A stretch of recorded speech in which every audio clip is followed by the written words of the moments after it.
coffee business na pati street vendor, ka-collab. Yan ang discarding tiyak na kita mong iyong success at ng iyong natulungan. Isi-serve na yan ni Katrina Son.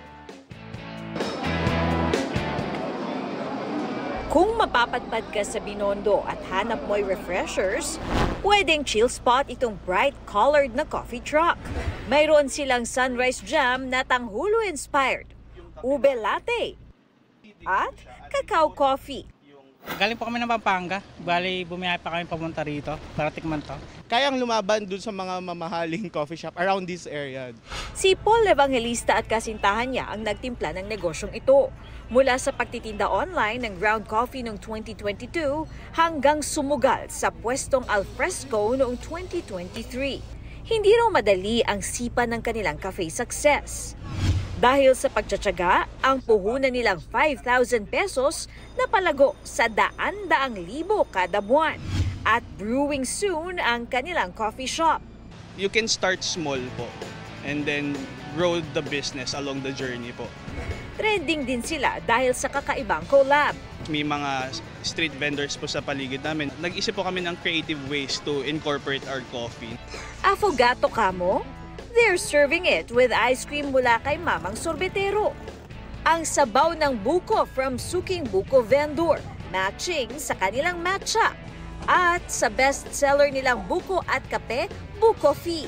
Mas masarap daw kasi ang lasa ng tagumpay kung maibabahagi mo ito sa iba. Bilang street vendor po, alam namin yung hirap po ng pagbebenta sa kalsada po. Nagkaroon kami ng opportunity to share the blessing. Para sa GMA Integrated News, Katrina Son, nakatutok 24 oras.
Mga kapuso, patuloy na tumutok sa mga balita. Mag-subscribe sa GMA Integrated News sa YouTube.